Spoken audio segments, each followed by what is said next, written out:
আসসালামু আলাইকুম রহমতুল্লাহ। প্রিয় দর্শক, কেমন আছেন? আশা করি ভালো আছেন। প্রিয় দর্শক, রেজিস্ট্রেশন ছাড়া যাওয়া যাবে না সেন্ট মার্টিন, এমন একটি ঘোষণা আসছে সরকারের পক্ষ থেকে। প্রিয় দর্শক, জেলা প্রতিনিধি কক্সবাজার, 5 সেপ্টেম্বর 2024, 9:20 বাংলাদেশের অন্যতম বিশ্বাসযোগ্য পত্রিকা এটি প্রকাশিত হয়েছে বিভিন্ন জায়গায়। প্রিয় দর্শক, পরিবেশের অধিদপ্তর মহাপরিচালক ডক্টর আব্দুল হামিদ বলেছেন, সেন্ট মার্টিন পর্যটকে সীমিত করে পরিবেশের রক্ষার পাশাপাশি সেখানকার মানুষের জীবনমান উন্নয়ন করার জন্য কাজ করা হবে। সেন্ট মার্টিন দ্বীপের পরিবেশ রক্ষায় অনেকগুলো পরিকল্পনা গ্রহণ করা হয়েছে। এর মধ্যে রয়েছে পর্যটক সীমিত করার পাশাপাশি রেজিস্ট্রেশন বা অনুমতি ছাড়া কোনো পর্যটক সেন্ট মার্টিন যেতে পারবে না।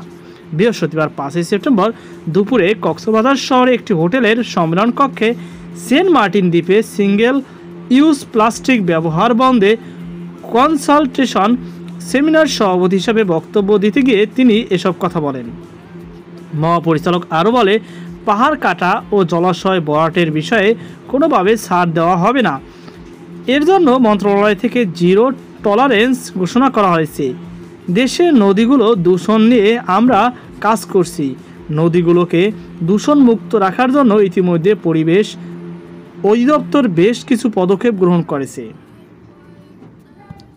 সভায় কক্সবাজার অতিরিক্ত জেলা প্রশাসক ABM আতাউল গনি ওসমানী, UNIDO এর কান্ট্রি ডিরেক্টর ডক্টর জাকিউজ্জামান, পরিবেশ অধিদপ্তর কক্সবাজার কার্যালয়ের পরিচালক সুলাইমান হায়দার, কক্সবাজার দক্ষিণ বন বিভাগের বিভাগীয় কর্মকর্তা সারোয়ার আলম, উত্তর বন বিভাগের বিভাগীয় কর্মকর্তা আনোয়ার হোসেন সরকার ও পরিবেশ অধিদপ্তর কক্সবাজার কার্যালয়ের উপপরিচালক জমির উদ্দিন, বিভিন্ন সরকারি ও বেসরকারি স্থানীয় পরিবেশ সংগঠনের প্রতিনিধিরা বক্তব্য দেন।